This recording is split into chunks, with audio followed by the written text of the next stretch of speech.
con un pañuelo ante los ojos y las palabras distraídas, fue perdiendo de a poco la voz, la alegría y la conciencia que enojosa detiene el curso de los días, desaprende las cosas y de todo se olvida, dejando de estar, estando presente, sin rememorar las caras de siempre, dejando de estar, estando Hola, presente. buen día. Estamos escuchando una canción de Pedro Guerra referente al podcast de hoy, Llegar a Viejo. Te invito a que te prepares un café y te quedes con nosotros los siguientes 40 minutos para disfrutar de este programa. Contamos con una invitada especial, pero antes los dejo con una breve reflexión del cantautor catalán Joan Manuel Serrat. Bienvenidos.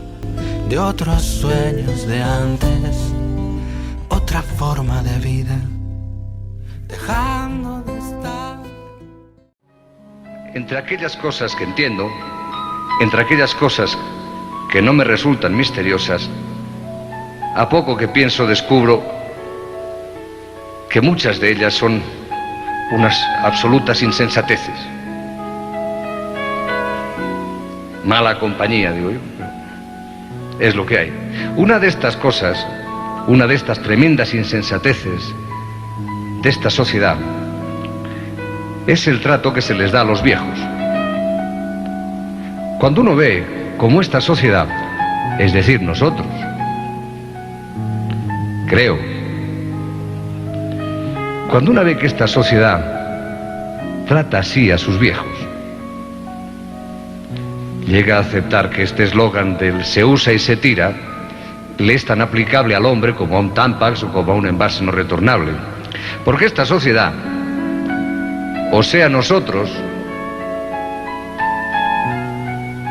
al hombre y a la mujer, después de sacarles todo el jugo, acostumbra a condenarlos al pacto del hambre, a humillarlos, a arrinconarlos y abandonarlos. Y esto no solo es una canallada, es peor, mucho peor. Esto es una demostración palpable de la estupidez de esta sociedad. Porque, por un lado, aquellos que hoy se sienten jóvenes han de reconocer que con el transcurso del tiempo, a lo más que pueden aspirar es a envejecer con dignidad. Y difícilmente podrán hacerlo si los que hoy son jóvenes no ayudan a los que hoy son viejos a envejecer con esta dignidad. Esto por un lado. Y por otro, ¿qué quieren que les diga? A mí personalmente siempre me pareció estúpido y criminal el quemar los libros, destruir los archivos, pisotear el conocimiento o despreciar la experiencia. Y esto es lo que esta sociedad, o sea nosotros, hacemos cada día con los viejos.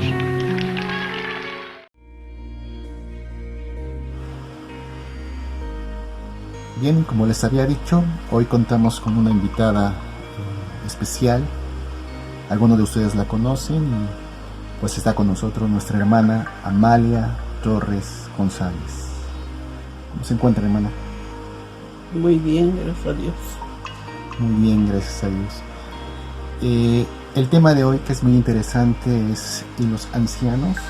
Esto es, entendemos que en la sociedad, en el mundo, en lo laboral, en las familias, la gente de la tercera edad, los ancianos son pues hechos a un lado.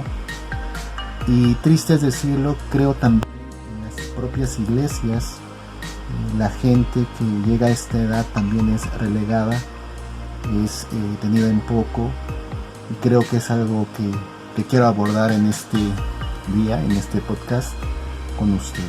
Muchas gracias por acompañarnos y por brindarnos este tiempo. Gracias a usted. Antes de la pandemia, yo creo que las iglesias no tenían un plan de trabajo, no tenían un cuidado respecto a este sector. Se enfocó mucho las iglesias, sus fuerzas, sus recursos, su tiempo en los jóvenes, en la música, en los niños, en los varones, en los matrimonios, en las mujeres, pero muy difícilmente encontramos un espacio dentro de nuestras congregaciones para la gente adulta. O sea, no hay congresos, bueno, hasta el momento no tengo conocimiento de que haya congresos para gente de tercera edad. Por ahí alguna iglesia tal vez haga algún evento, algún culto, pero no es algo que esté en las mentes de los pastores. ¿Cree, hermana Amalia, que esto es algo que la iglesia se está equivocando, que no es algo que la Biblia nos enseñe que deba ser así? Yo creo que la Biblia nos enseña que la vejez es un privilegio grande, un regalo de Dios, y que ya se ha caminado un tiempo suficiente para aprender tanto de la vida en el mundo como en la vida espiritual. Son las mujeres adultas, las mujeres de la tercera edad, las más fuertes dentro de la iglesia, sin que se les conceda ninguna mención. ¿Por qué? Porque son las mujeres que más doblan sus rodillas, las que más oran, las que más interceden dentro de la iglesia.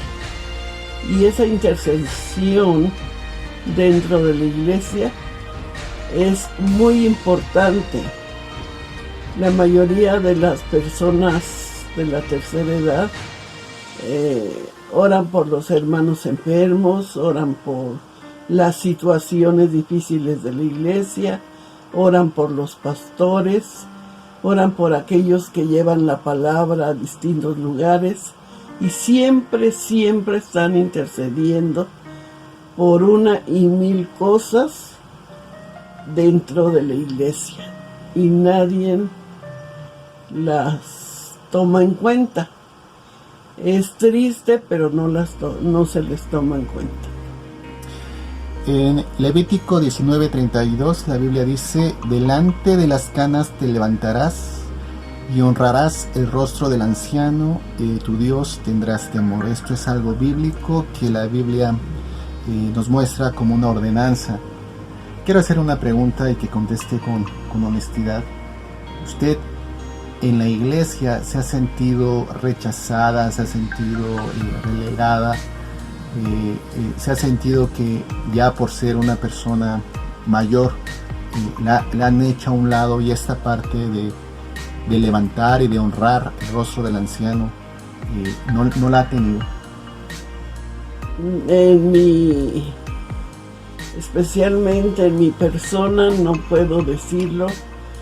Nunca he recibido un rechazo, nunca me he sentido menospreciada. Por gracia de Dios, pues tanto jóvenes como personas adultas,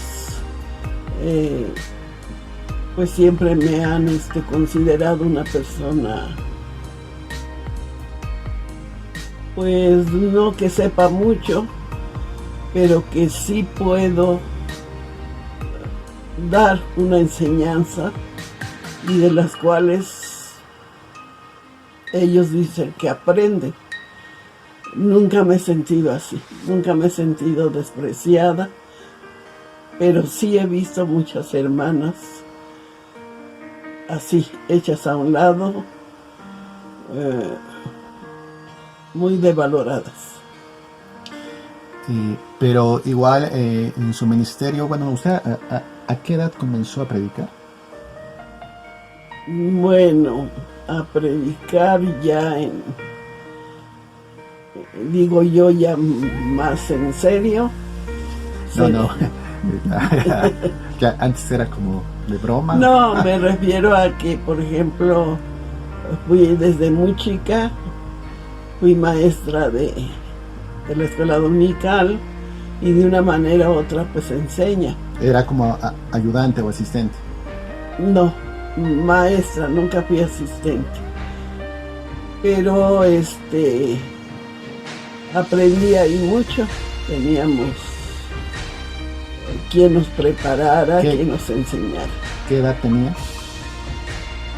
Digamos que 12 años. Y predicación, digamos, como tal, una predicación, un sermón, ¿a qué edad? ¿Recuerda a qué edad fue su primera predicación? Sí, fue a los 18 años. 18 años. ¿Y recuerda el tema? No. No recuerdo el tema, pero nos ocupábamos mucho de que los temas en el domingo fueran de evangelización, respecto al Evangelio, a Jesucristo, sin tocar otros temas como del Antiguo Testamento, casi siempre a Cristo. O sea que usted lleva más de 60 años predicando, y por la pregunta que le hacía anteriormente, dice que usted ha tenido la oportunidad de seguir, digamos, ministrando en algunas iglesias que se les invite, que le hayan hecho la invitación, pero que ha visto que algunos hermanos o hermanas se han sido como que tenidas en poco, no con el debido cuidado que deben tener los ancianos. Hay una parte en la Biblia que nos dice que un rey tomó el consejo de los ancianos, que era referente a algunos impuestos, y él pregunta a los ancianos, los consejeros de su padre, y le dan un buen consejo, una buena orientación. Pero después toma el consejo de los jóvenes, rechaza el consejo de los ancianos e impone más impuestos.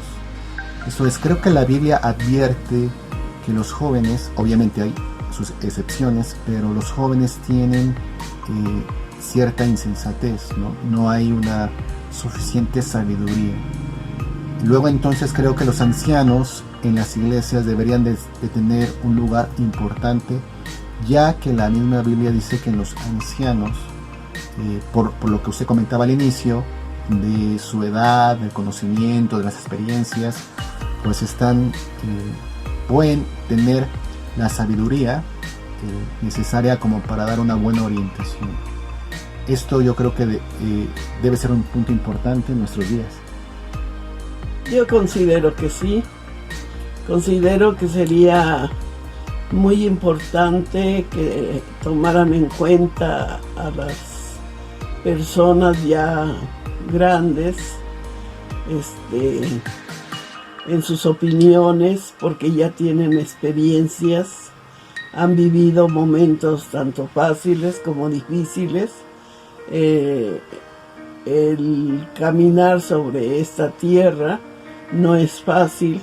Ellos ya la caminaron, ya tienen una experiencia especificada y pueden aconsejar, y se nos ordena, la Biblia ordena, por ejemplo, a las mujeres, pues que aconsejen a las más jóvenes, que las dirijan para que sean buenas esposas, buenas mujeres, para que transmitan la sabiduría que recibieron de Dios en su gracia, la transmitan a las mujeres más jóvenes.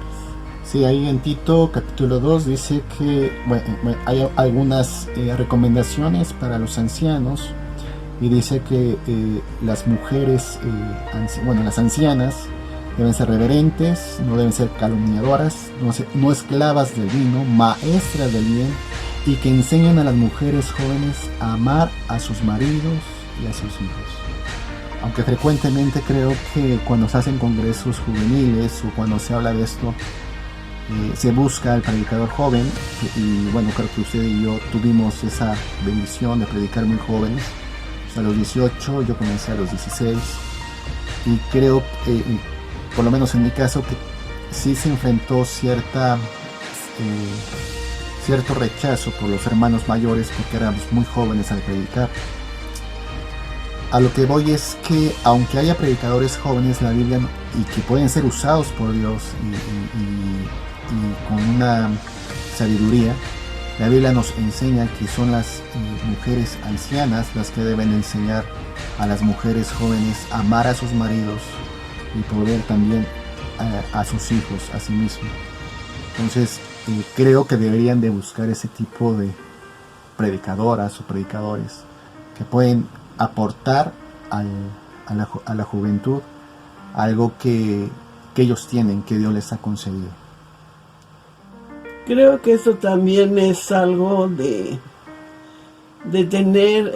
tener la conciencia o ser consciente de que en la gracia de Dios Él nos ha capacitado, nos ha dado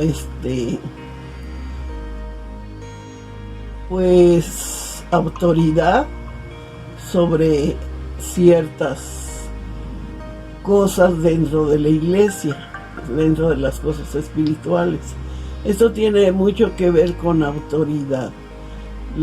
Es como aquel que va y ora por el enfermo y impone manos, pero piensa que su oración es suficiente, pero no se mete a decir: yo tengo una autoridad delegada de Dios para orar por este problema y voy a orar no por mí, sino que Dios haga lo que tiene que hacer por medio de mi petición, por medio de mi oración.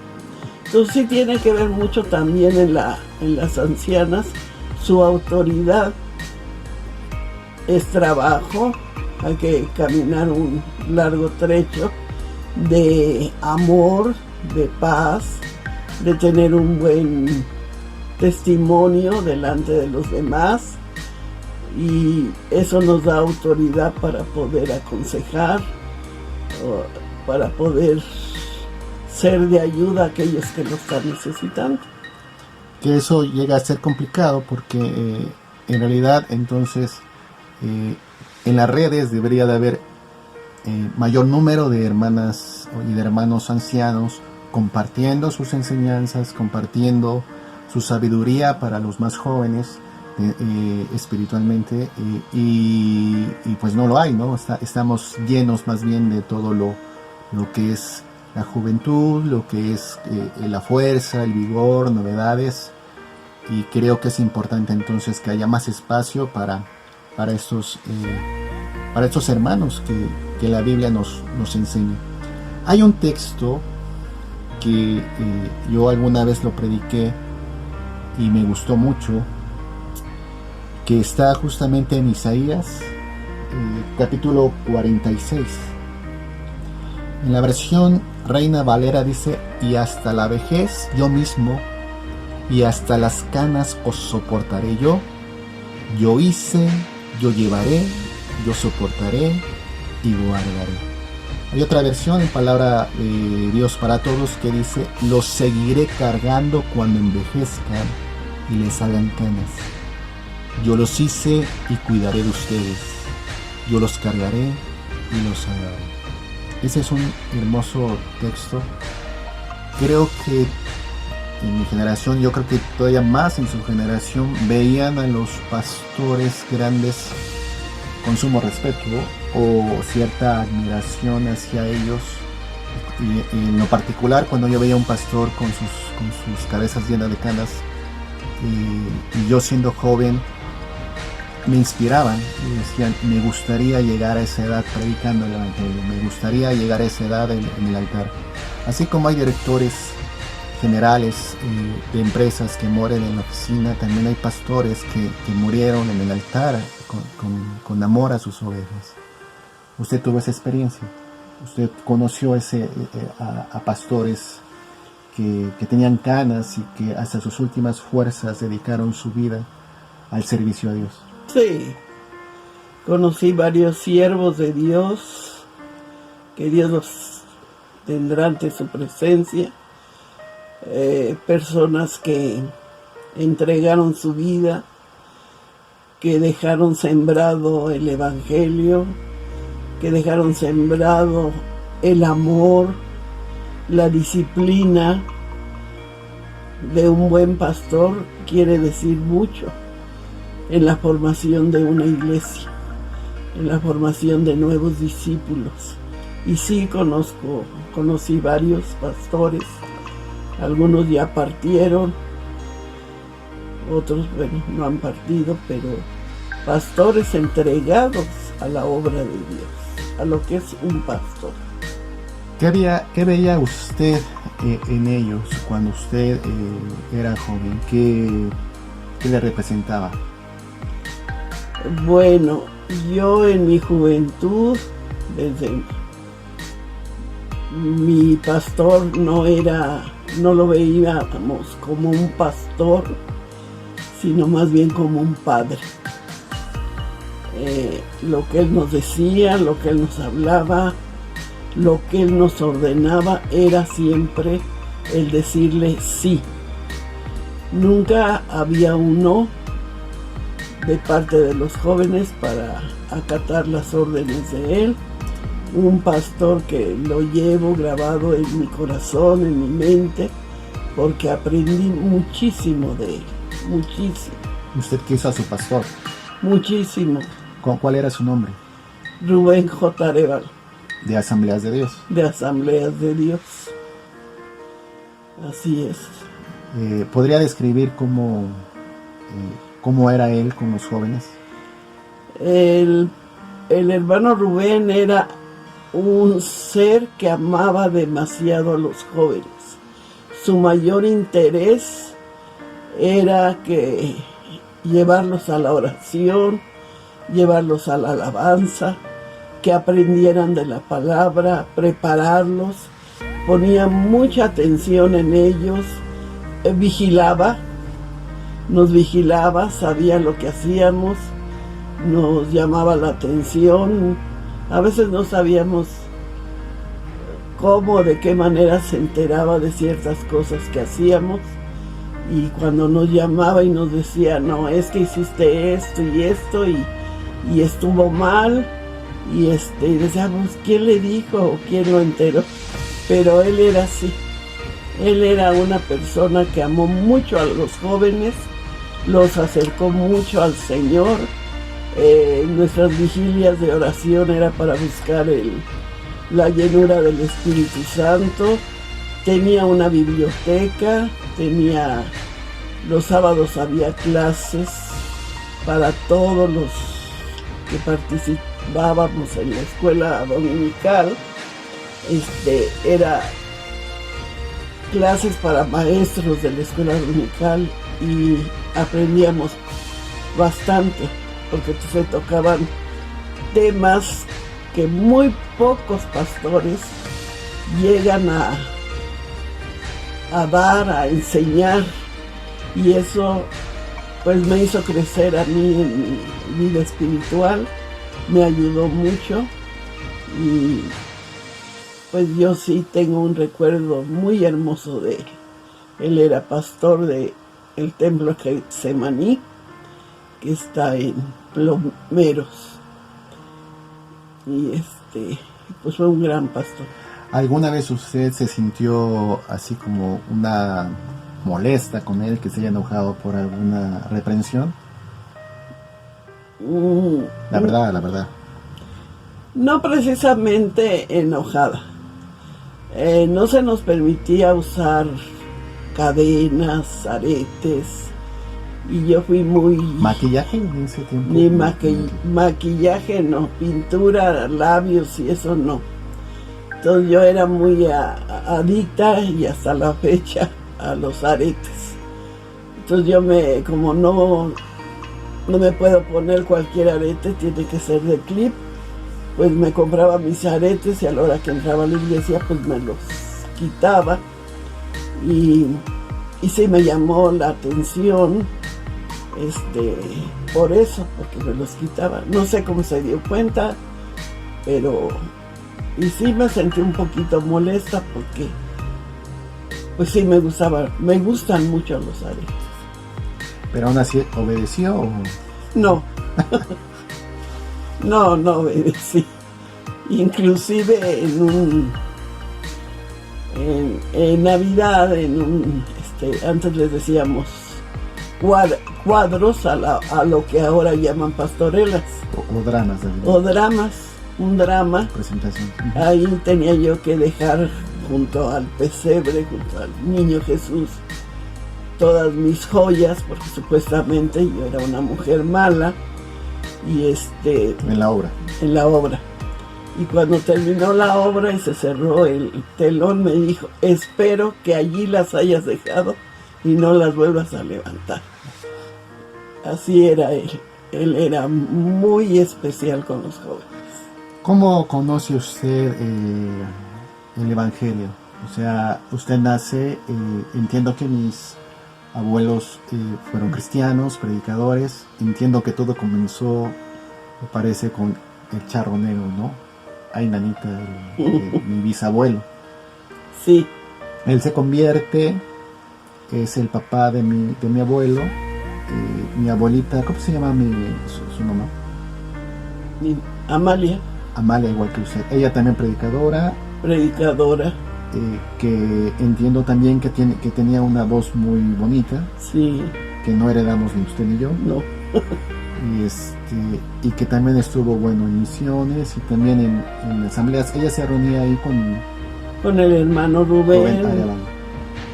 Ahí se casó y ahí trabajó mucho como obrera. En aquel entonces pues era muy difícil.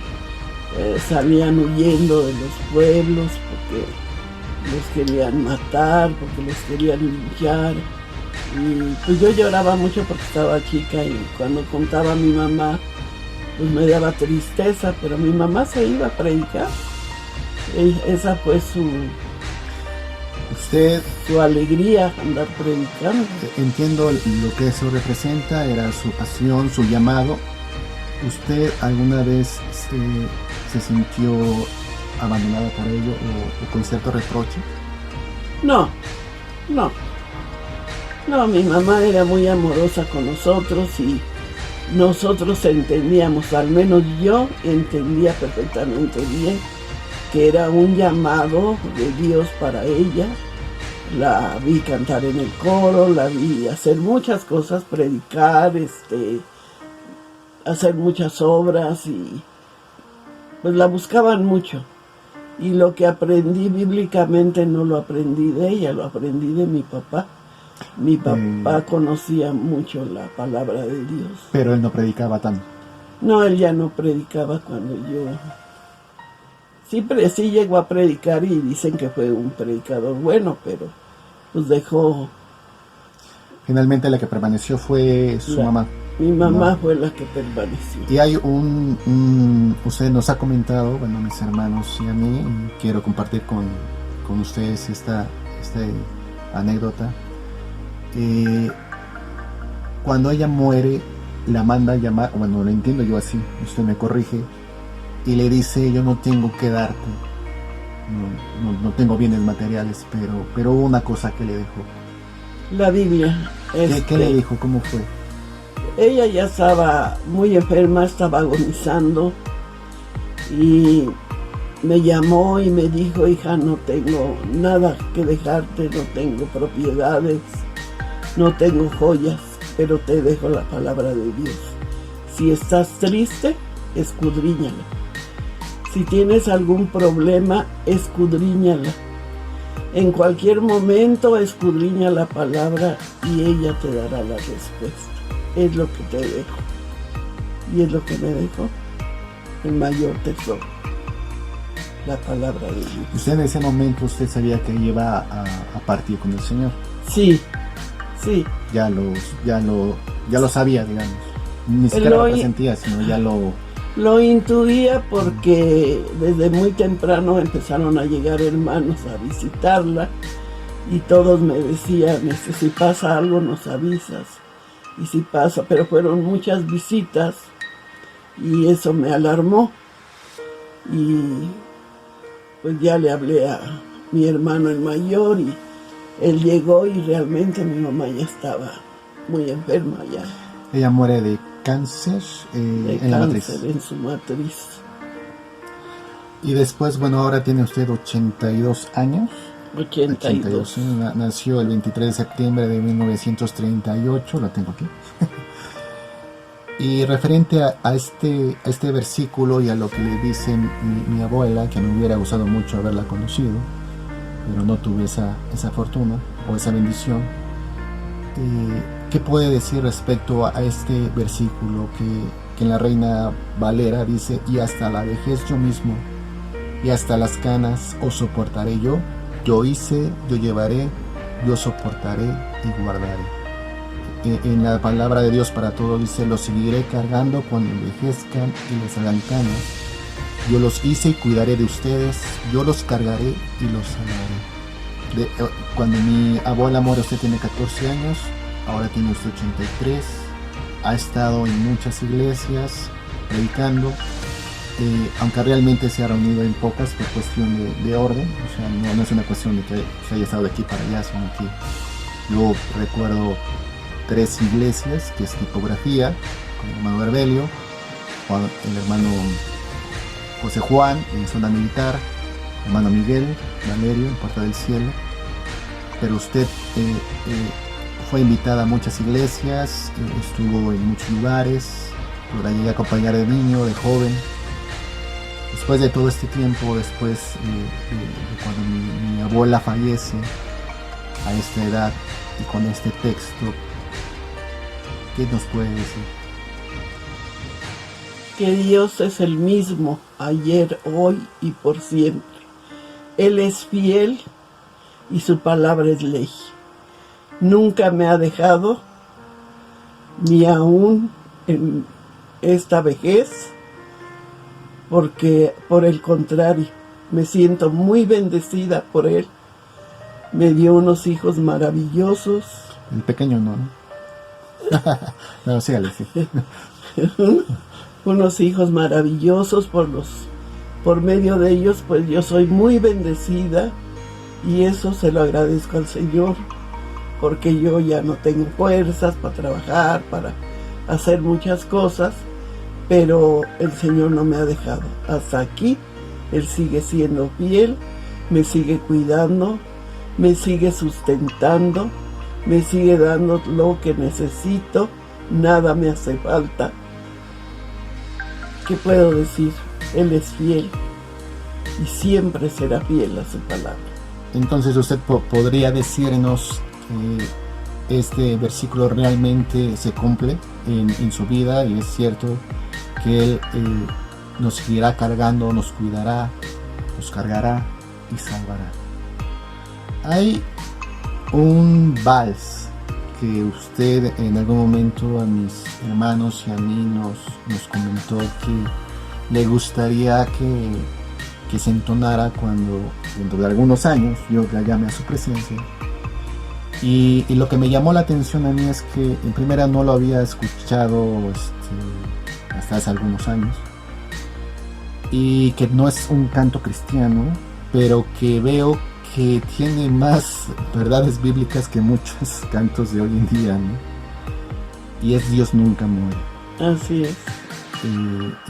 Es un vals que entiendo se adoptó como un himno de Oaxaca, porque de ahí el compositor, y por ahí alguien le puso letra, me parece que Vicente Garrido, y me parece que tanto el vals como la letra es algo realmente muy hermoso. ¿Qué le representa cuando lo escucha? ¿Qué le llega a su corazón o qué viene a su mente? Que Dios es eterno, que Él no muere, que Él es una eternidad. Dice el vals que aquel que empieza a morir, empieza a vivir una eternidad.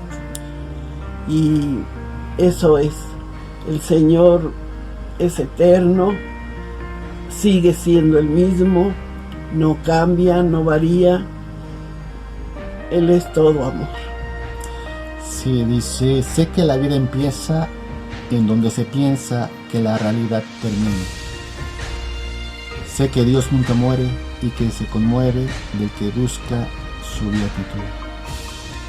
Y hay otra estrofa que dice: voy a dejar las cosas que amé, la tierra ideal que me vio nacer, pero sé que después habré de gozar la dicha y la paz que en Dios hallaré. Así es. Entiendo que también cuando el compositor fallece, se entierra con este vals. Creo que todavía no le hayan puesto la letra, pero bueno, es un vals que realmente es muy hermoso. Sí, muy bonito. Tiene mucha verdad, mucha verdad. Bueno, pues yo quiero agradecer este tiempo que usted nos ha brindado, y yo quisiera, no sé, que usted pudiera darnos y a los que nos escuchan alguna opinión, alguna palabra de aliento en estos tiempos difíciles, tiempo de pandemia, que se vino predicando, ¿no?, durante muchos años en las iglesias, y que ahora que obviamente entendemos que ni es el inicio del apocalipsis, que no es el principio de dolores, pero que sí, es una advertencia o algo de lo que va a venir y que seguramente el mundo va a sufrir. ¿Qué podría decirnos para nuestra fe, para primeramente, me gustaría que me escucharan los siervos de Dios, los que tienen una congregación, los que tienen ovejas, que aunque haya una pandemia y estemos separados y no haya reuniones, no pierdan de vista sus ovejas, ya sea por medio de el celular, por medio de las transmisiones, por medio de llamadas telefónicas, para que no se enfríe la congregación. A la congregación solo le diré que recuerde los tiempos pasados de aquellos cristianos que morían en los circos romanos, pero que morían llenos de gozo, llenos de fe, que no pierdan la fe en ninguna circunstancia, por muy difícil que sea, por muy terrible que sea el momento. Debemos levantar en este tiempo nuestra fe delante de Dios, cimentarla, formarla y tenerla presente en todo momento. Que a Él sea dada la honra y la gloria de todo lo que está sucediendo, porque el único sabio es Él, y lo que Él hace es lo mejor para nosotros. Los que durmieron en esa pandemia en Cristo son dichosos, dice la palabra, porque murieron en Él y están con Él. Es todo lo que les puedo decir. Usted, por regla se podría pensar que son los hijos los que entierran a los padres, pero usted vivió el año pasado el hecho de que su hija mayor partiera con el Señor, y no tuvo la oportunidad de estar en el entierro, no ha tenido la oportunidad de ir. Es algo que es un tanto trágico, porque la compañía de los hermanos, el que esté un ministro, que en estos tiempos creo que no nos está dando, los ministros no están ministrando los entierros por cuestiones de medidas sanitarias, aunque considero, como bien lo comenta usted, que hay llamados donde se es llamado a hacer ciertas labores y que no se pueden abandonar, ¿no? Pero usted, al tener esta experiencia, lo que usted dice es que sigamos confiando. Claro. Entiendo que no es lo mismo perder a una hermana que perder a una hija. El dolor es mucho mayor, me imagino, y que aún así nuestra fe y nuestra confianza es en Dios. Tiene que estar en Dios. Que Dios nunca muere. Él nunca muere, y Él es el mismo, ayer, hoy y siempre. Tiene el mismo amor para nosotros, aunque no lo veamos y veamos las cosas diferentes, de acuerdo a nuestra mentalidad humana, podemos a veces pensar a lo mejor que la situación es cruel, pero el Señor no es cruel, Él es todo amor y Él sigue siendo el mismo, nos sigue cuidando y pues nada más obedezcan, cuídense, pero aviven su fe. Pues muchas gracias, hermana Amalia, muchas gracias tu hermano, amigo que me escuchas. Esta fue esta transmisión, este programa. Espero que les sea de bendición. Cuídense mucho y saludos. Gracias a ustedes.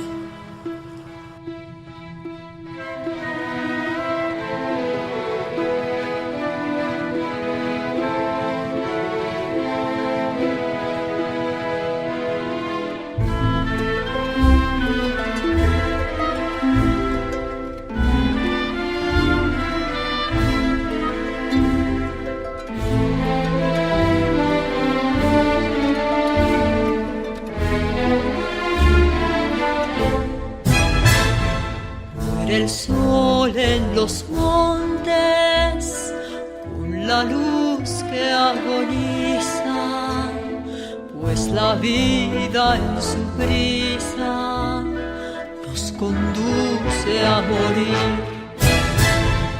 Pero no importa saber que voy a tener el mismo final, porque me queda el consuelo que Dios nunca morirá. Voy a dejar las cosas que amé, la tierra ideal que me vio nacer.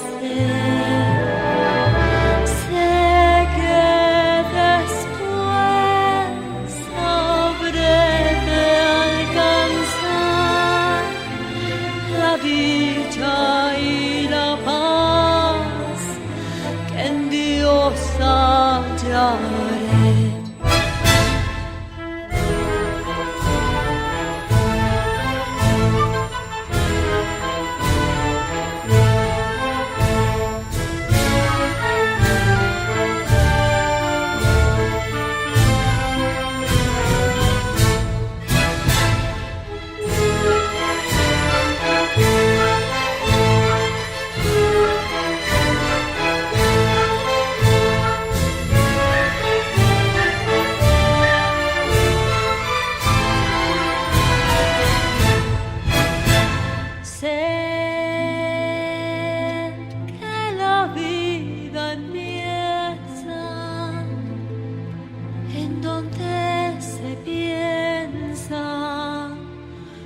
La realidad termina.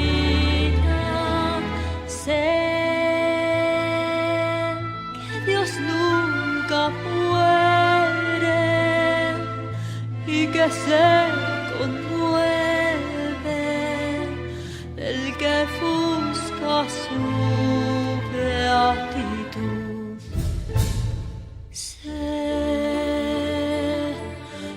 Una nueva luz habrá de alcanzar nuestra soledad y que todo aquel que llega a morir empieza a vivir una eternidad.